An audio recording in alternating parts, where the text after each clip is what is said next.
Bom dia a todos. Gostaria de agradecer o convite, dizer que é realmente uma honra poder falar justamente sobre um tema que é o tema central do meu projeto de doutorado na Universidade de São Paulo, que é a fotoproteção dos cabelos. E eu não poderia falar sobre isso antes de falar de todos os efeitos da radiação na fibra capilar.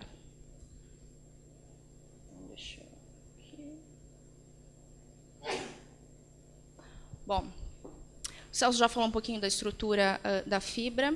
Então, ela é composta basicamente por 3 camadas: cutícula, córtex e a medula, que não está representada aqui. Ela pode ou não estar presente na fibra e a gente ainda não tem uma definição sobre a sua função. A cutícula é a região mais externa da fibra. Ela é responsável pelo brilho, né, que a gente observa justamente por ser nessa camada que ocorre a reflexão da luz, e também é uma camada responsável pela resistência química da fibra, já que é necessário a abertura das escamas para que os ativos, dialisantes e tinturas consigam penetrar e atingir o córtex.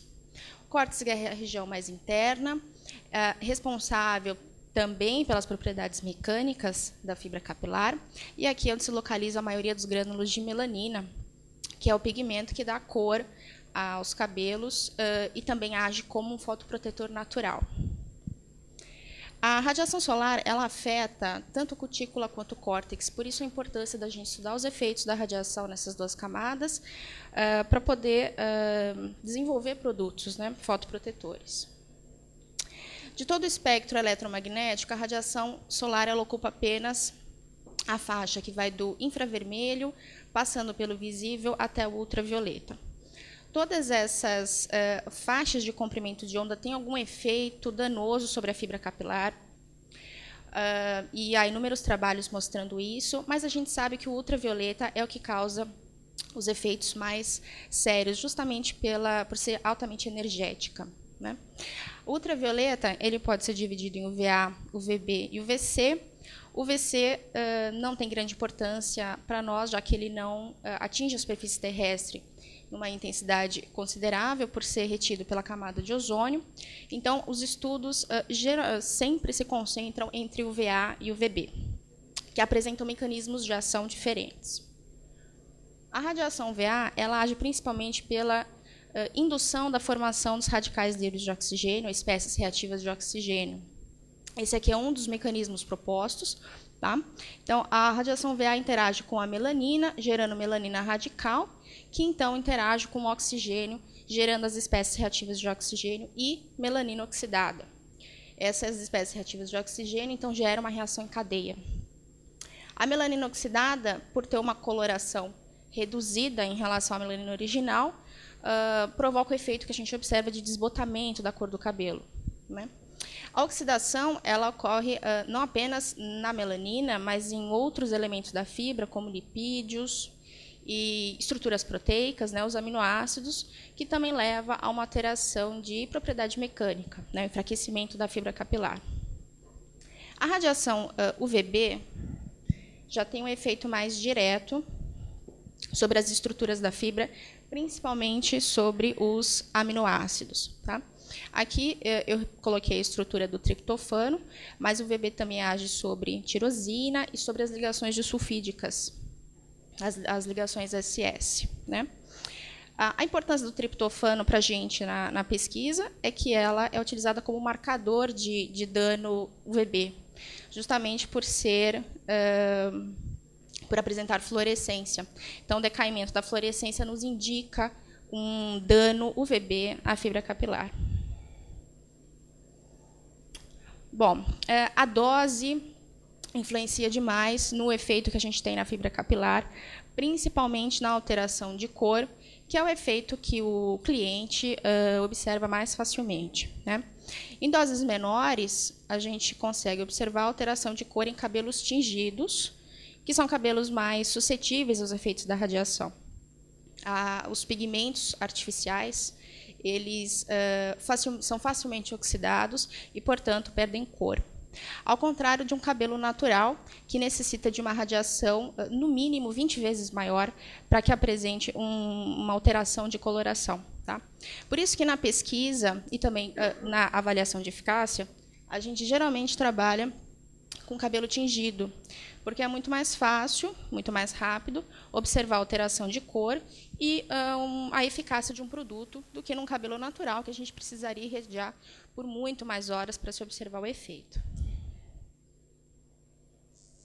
Bom, o cabelo natural ele é mais resistente à radiação justamente por apresentar a melanina, que é um fotoprotetor natural. É um polímero produzido a partir da tirosina e, por duas diferentes vias de síntese, produz dois pigmentos diferentes, a eumelanina e a feomelanina, que apresentam características bastante diferentes. A primeira delas é a cor, né? A eumelanina, não sei se dá para ver a alteração, dá para ver a cor, né? A eumelanina é um pigmento de coloração preto, marrom, enquanto a feomelanina já apresenta uma coloração que vai do vermelho até o amarelo. Então, dependendo da proporção desses dois pigmentos na fibra e da quantidade de melanina, a gente tem toda a gama de nuances de cores naturais que a gente consegue encontrar na população, né? Além disso, há uma diferença em termos de absorção de radiação ultravioleta.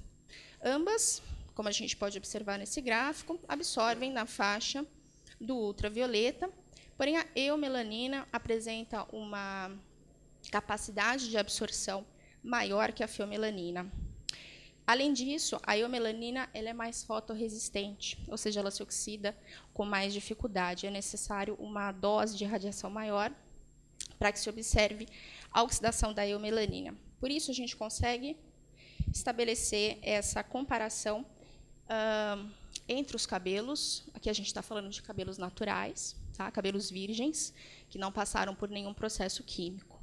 Então, a gente pode estabelecer essa relação no qual os cabelos brancos, que não apresentam melanina, ou apresentam uma quantidade muito baixa, têm uma baixa resistência aos efeitos da radiação V. Depois nós temos os loiros, os ruivos e, por fim, os castanhos e os cabelos negros, que apresentam uma quantidade elevada de eumelanina e, portanto, uma resistência maior à radiação ultravioleta. Então, quando a gente pensa em fotoproteção capilar, nos produtos, né, para aplicação como fotoprotetor, a gente está pensando principalmente no grupo que é mais suscetível aos efeitos da radiação, então que seria do cabelo branco, passando pelo loiro e o ruivo, e também os cabelos tingidos, né, que apresentam os pigmentos artificiais e que são bastante suscetíveis à oxidação. Bom, falar um pouco da fotoproteção dos cabelos, então. É importante, nesse momento, a gente fazer um paralelo entre fotoproteção dos cabelos e fotoproteção de pele, que são dois conceitos completamente diferentes. A fotoproteção em pele é avaliada por meio do parâmetro FPS, que aqui eu trouxe a definição da FDA, né, que é a medida da quantidade de energia solar necessária para produzir uma queimadura solar. Ou seja, é um efeito na pele, essencialmente na pele. Por isso, a gente não tem medida de FPS para produto capilar. Tá? Aqui, vocês podem ver nessa figura como que a gente faz o teste de avaliação de eficácia de um fotoprotetor na pele. Né? É um teste em vivo, feito na pele de um voluntário, no qual, após a irradiação, a gente avalia o eritema formado. Obviamente, isso não tem correspondência nenhuma com fotoproteção capilar. Então, quando a gente... E não existe, importante frisar, que não existe nenhum parâmetro e nenhum método padronizado para avaliação de eficácia de produto capilar. E é isso exatamente o que a gente, na universidade, está tentando estabelecer. Né? Os parâmetros que a gente avalia são, basicamente, esses três. Então, nós avaliamos cor. Nós temos métodos in vitro, né, analíticos, que conseguimos quantificar cor de cabelo, conseguimos avaliar brilho e resistência mecânica, e, além disso, a gente consegue quantificar aminoácidos. Enfim, a gente consegue ter vários parâmetros que nos indicam a fotoproteção de um produto, mas nós não temos um parâmetro como FPS para comparar a eficácia de diferentes produtos. Tá? Bom, então, num claim de um produto, para a fotoproteção capilar, o pessoal da indústria, não pode utilizar esse termo fotoprotetor capilar, tá? No rótulo de um produto, por exemplo. O máximo que se pode usar é previne alteração de cor, mantém a cor de cabelos tingidos, que é o foco desse tipo de produto, né? Previne alteração de brilho, mantém resistência do cabelo. Tá? Nunca, então, vocês vão encontrar no rótulo de produto esse termo fotoprotetor capilar. Fotoprotetor é um termo ainda restrito à pele. Os produtos, então, com essa característica, eles podem ser vinculados nas diversas formas. Por exemplo, shampoos, condicionadores com ou sem enxágue, cremes para pentear, fixadores. É claro que os shampoos e os condicionadores sem enxágue, com enxágue, justamente pelo enxágue, né, são retirados da fibra. Então, há uma aderência muito baixa do produto, ou o tempo de contato é muito baixo do produto com a fibra capilar, o que diminui a sua eficácia, né? Então, geralmente, a gente trabalha mais ou vê uma eficácia maior em produtos sem enxágue, condicionadores sem enxágue, cremes para pentear e fixadores. Nosso desafio é garantir que esse produto seja aplicado de forma uniforme, de maneira uniforme na extensa área superficial dos cabelos, né? Se a gente pensar no número de fios e na área superficial de cada fio de cabelo, é realmente uma extensa área onde esse produto deve ser aplicado e de maneira uniforme, o que é bastante complicado com esse tipo de produto que a gente tem, que, em geral, apresenta uma viscosidade bastante elevada, né? Então, quando a gente pensa em desenvolvimento, a gente sempre tem que pensar que o produto tem que ser leve, numa viscosidade baixa e de fácil aplicação. Falar sobre os mecanismos de fotoproteção e os ativos que são usados em fotoproteção capilar. São basicamente esses: tintura capilar, os filtros químicos que são usados para a pele, eu vou falar um pouquinho, silicones, antioxidantes e compostos quaternários. Parece estranho falar de tintura capilar como um agente fotoprotetor, porque a gente sabe que as tinturas elas causam danos à fibra, né? Principalmente porque um dos mecanismos de deposição dos fios se baseia na utilização do peróxido de hidrogênio, que leva à oxidação da melanina naturalmente presente na fibra. Aqui nessa micrografia, vocês podem ver o córtex e aqui os grânulos de melanina. E após a aplicação do peróxido de hidrogênio, esses grânulos de melanina desaparecem, né? Eles são completamente degradados. Não só a melanina é oxidada, mas também o grânulo de melanina é destruído, o que provoca um dano ao cabelo, obviamente. Além disso, nesse processo oxidativo, que não é específico, ocorre elementos de oxidação de outros elementos da fibra, como lipídios e aminoácidos. Então, qual seria o efeito positivo da tintura capilar na fibra? A deposição dos corantes com capacidade de interagir com a radiação UV.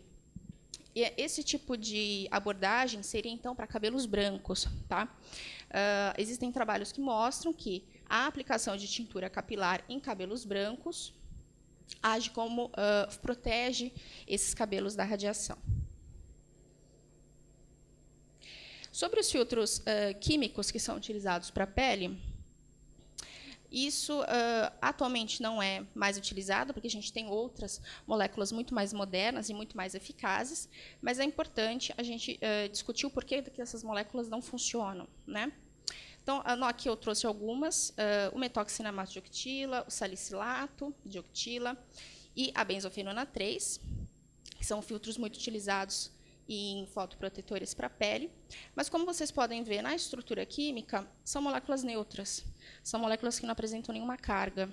E a fibra capilar ela apresenta naturalmente cargas negativas na sua superfície em função da sua composição em aminoácidos, tá? Portanto, moléculas neutras não vão aderir muito bem à fibra capilar e vão sair facilmente no enxágue, por exemplo. Então, a gente tenta trabalhar com os grupos quaternários, que são grupos carregados positivamente e que vão ter uma aderência muito maior à fibra. Bom, então, porque eles não funcionam, eles não apresentam substantividade ao cabelo, que significa justamente isso, que eles não aderem muito bem à fibra, e, além disso, eles não formam um filme, como os silicones. Os silicones, aqui eu trouxe 2 exemplos, mas existem vários, tá? São polímeros que têm na sua cadeia central silício, ao invés de carbono.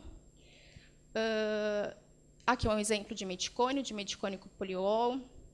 Temos o ciclometicone e vários outros derivados desses, né, que têm a propriedade fundamental de serem excelentes formadores de filme. Existem diversos trabalhos na literatura, vocês podem procurar e vocês vão achar muitos, que mostram a eficácia desse tipo de polímero na fotoproteção. Não é uma fotoproteção específica, já que esses polímeros eles não interagem diretamente com a radiação, mas eles formam, por formar um filme, eles agem mesmo como uma barreira mecânica, tá? Protegendo o cabelo. Então, nesse trabalho, por exemplo, ele utilizou uma emulsão de silicone não iônica, que são dimeticones, os derivados dos dimeticones, e mostrou que protegeu mais de 80% a cor do cabelo. Um trabalho publicado pelo nosso grupo mostrou resultado muito semelhante, próximo a 85% de proteção. Tá? Observem que ele utilizou os cabelos tingidos de ruivo, que são os cabelos que apresentam a maior variação de cor quando expostos à radiação, que são os mais afetados. Esse outro silicone ele já é mais específico, né? Ele tem a cadeia principal, só que, ligado a essa cadeia, existem grupos capazes de absorver na região do UV. Por isso, é uma molécula multifuncional. Além de formar o filme, ele também absorve na região do UV e muito utilizado nos produtos cosméticos. Em relação aos compostos quaternários, aqui eu trouxe uma imagem simplesmente para vocês verem a capacidade de aderência que esse tipo de molécula tem na fibra, né? Essa molécula tem esse grupo quaternário de amônio aqui, é uma molécula fluorescente.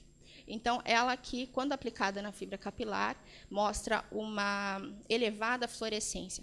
E mesmo após a lavagem, mesmo após o procedimento de lavagem com o lauril sulfato de sódio, ou SDS, ainda permanece fluorescente, ou seja, existe uma aderência muito grande e isso permanece mesmo após os procedimentos de lavagem.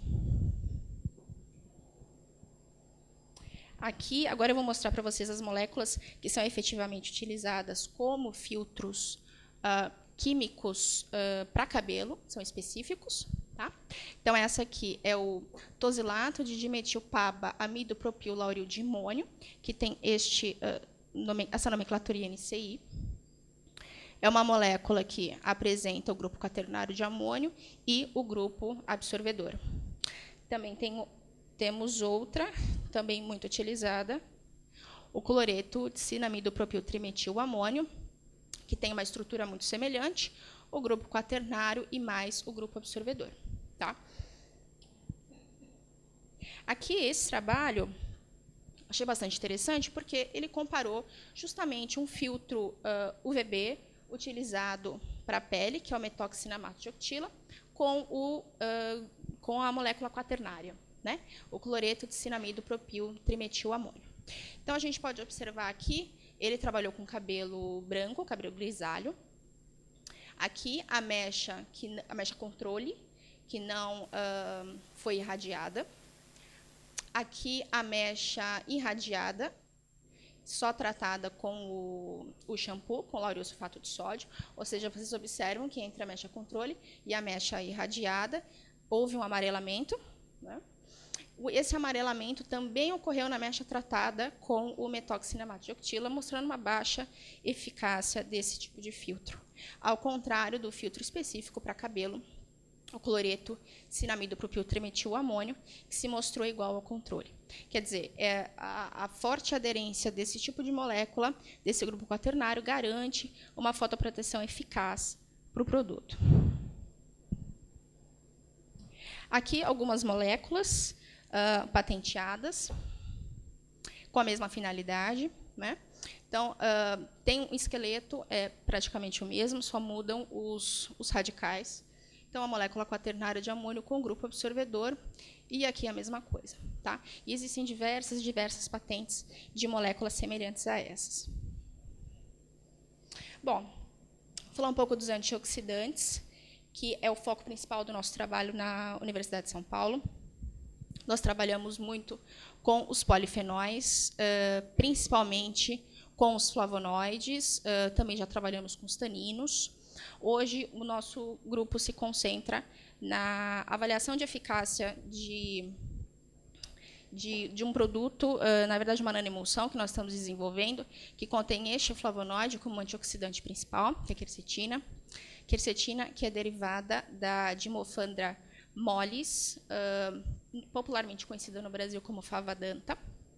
E essa molécula é extremamente antioxidante por diversos elementos, diversas hidroxilas, enfim, que conseguem ter essa atividade.